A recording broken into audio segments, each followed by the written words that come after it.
আসসালামু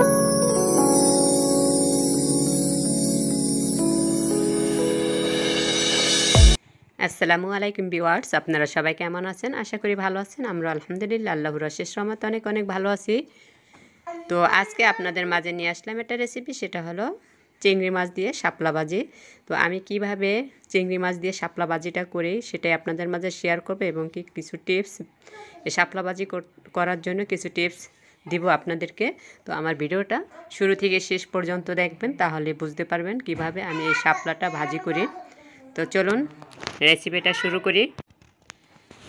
তো প্রথমে হচ্ছে আমি শাপলাটাকে এভাবে করে কেটে নিয়েছি টুকরো টুকরো করে।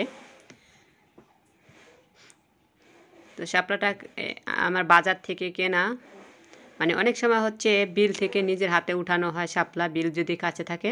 তো আমি হচ্ছে বাজার থেকে কিনে নিয়ে আসছি শাপলাটা। তো এখন হচ্ছে এভাবে করে ছোট ছোট করে কেটে নিয়েছি শাপলাটা বাছার জন্য। তো শাপলার যে এই যে উপরের যে অংশটা ওটা ফেলে দেব। দেখুন বাহিরে কি বৃষ্টি হইতেছে, অনেক অনেক বৃষ্টি।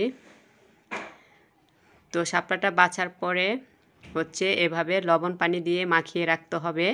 তো এটার কারণ হচ্ছে শাপলাটা কিন্তু আমি বাজার থেকে কিনে নিয়ে আসছি, কারণ শাপলাটা কোথায় হয়েছে এটা কিন্তু জানি না, কোন পানিতে, ময়লা পানিতে, যে কোনো পানি এখন ময়লা, কারণ বন্যা যেহেতু চলতেছে। আর বিলের পানি বেশিটা পরিষ্কার হয়। তো অনেক সময় দেখা যায় কি ঝাড়ে জঙ্গল ওই শাপলাটা হয়ে থাকে, তো ওখান থেকেও মানে বিক্রি করতে আনতে পারে। এর জন্য আমি শাপলার ভিতরে যে পানিটা ছিল ওই পানিটা একটু রাখি নাই। তো এটা হচ্ছে শাপলাটা বাছার পরে লবণ পানি দিয়ে মাখিয়ে 20 মিনিটের জন্য রেখে দিয়েছিলাম। তারপর হচ্ছে শাপলা থেকে যতটা পানি ছিল ওই পানিটা বের করে দিয়েছি। দেখুন, তো শাপলার ভিতরে যে ময়লা পানিটা ছিল, ময়লা পানিটা সবগুলো বের করে তারপর হচ্ছে কয়েকটা ধোয়া দিয়ে নিয়ে আসছি। দেখুন, তো এটা হচ্ছে আমাদের প্রথম টিপস। এভাবে করে আপনারা লবণ পানিতে ভিজিয়ে রাখবেন, তাহলে শাপলার ভিতরে যে পানিটা চলে যাব। তো এখন হচ্ছে আমি চুলায় তেল দিয়ে দিয়েছি। তো তেলের ভিতরে যে আমি চিংড়ি মাছ দিয়ে রান্না করব, চিংড়ি মাছটা আগে থেকে কুটে বেছে রেখে দিয়েছিলাম। তো এখন হচ্ছে আমি একটু হালকা একটু হলুদের গুঁড়ো দিয়ে আর একটু লবণ দিয়ে চিংড়ি মাছটাকে ভেজে নিব।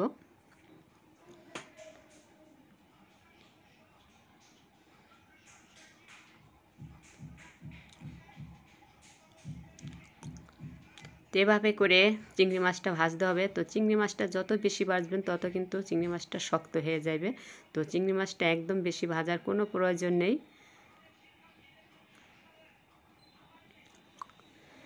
তো এভাবে করে নেড়ে ছেড়ে কিছুক্ষণ তারপর চিংড়ি মাছটা ভাজতে হবে।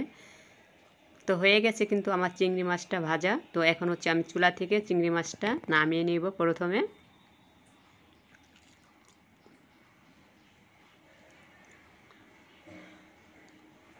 তো চিংড়ি মাছটা আমি নামিয়ে নিয়েছি। এখন যে তেল আছে তেলের ভিতরে আর একটু তেল দিয়ে আমি শুকনো মরিচ দিয়ে দিব এখানে।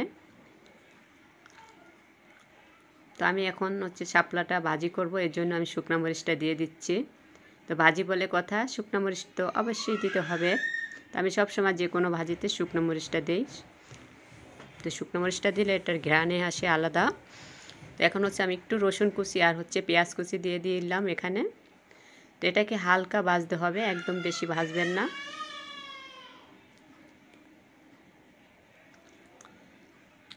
এভাবে হালকা একটু নেড়ে চেড়ে তারপরে এখানে হচ্ছে আমি এই যে বোম্বাই মরিচ, তো কাঁচামরিচ হিসেবে আমি এই বোম্বাই মরিচটা দিয়ে দিলাম।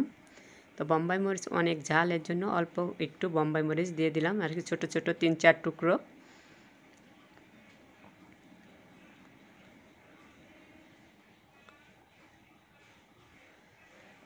তো এভাবে করে হালকা ভাজতে হবে। তো এখন হচ্ছে আমি দিয়ে দিয়েছি একটু হলুদের গুঁড়ো, সামান্য একটু লবণ দিয়েছি, কারণ হচ্ছে আমার শাপলাটা কিন্তু লবণযুক্ত, কারণ লবণ দিয়ে আমি আগে থেকে ভিজিয়ে রাখছিলাম। এর জন্য আমি হালকা একটু লবণ দিয়েছি। তো শাপলাটা লবণ দিয়ে ভিজিয়ে রাখবেন।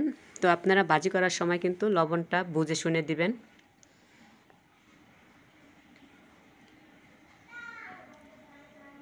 দেখুন এই যে শাপলাটা আমি দিয়ে দিয়েছি।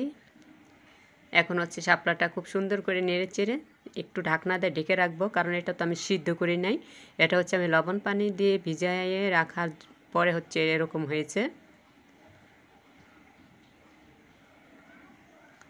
তো ঢাকনাটা উঠিয়ে আবার একটু নেড়ে চেড়ে নিচ্ছি। এখন এই পর্যায়ে আমি সেই ভেজে রাখা চিংড়ি মাছগুলো এখানে অ্যাড করে দেব।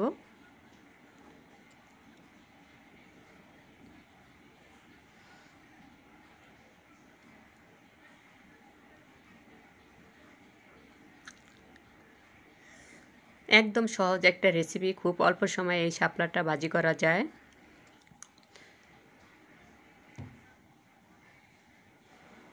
তো এভাবে নেড়ে চেড়ে শাপলা থেকে যে পানিটা উঠবে, তো ওই পানিটা একটু শুকিয়ে নিতে হবে। তো পানিটা তো আমি আগে থেকেই ফেলে দিয়েছি, তারপরও যেহেতু আমি আগুনে দিয়েছি এখন একটু উঠবে পানিটা। তো দেখলেনই তো কতটুকু পানি উঠছে। তো এখন এভাবে নেড়ে চেড়ে পানিটা শুকিয়ে ভাজি করে নিতে হবে। যেহেতু এটা ভাজি, তো একটু ভাজা ভাজা করে নিতে হবে।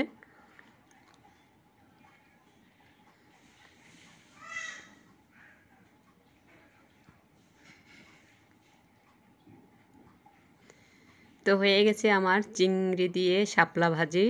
তো এটা কিন্তু নামিয়ে নিব এখন চুলা থেকে আমি। তো এখানে হচ্ছে আমি সার্ভ করে নিয়ে আসছি চিংড়ি দিয়ে শাপলা ভাজিটা। তো দেখতে খুবই সুন্দর লোভনীয় হয়েছে, তো খেতেও এটা অসম্ভব মজার হয়েছিল। যেহেতু আমি এটা খাওয়ার পরে ভয়েসটা দিতেছি, তো অবশ্যই আপনারা বাসায় ট্রাই করবেন এই চিংড়ি দিয়ে শাপলা ভাজিটা। তো বাজার থেকে কিনে নিয়ে আসবেন। তো এখন যেহেতু এটা বর্ষার সিজন, তো শাপলাটা সব বাজারে পাওয়া যায়। তো আপনারা বাজার থেকে কিনে নিয়ে আসতে পারেন। তো এভাবে চিংড়ি মাছ দিয়ে বা ইলিশ মাছ দিয়ে রান্না করে খেতে পারেন। তো আমি সব সময় চেষ্টা করি মানে বছরে একদিন এই শাপলাটা খাওয়ার। তো আজকের মতো এখানে বিদায় নিচ্ছি। আল্লাহ হাফেজ।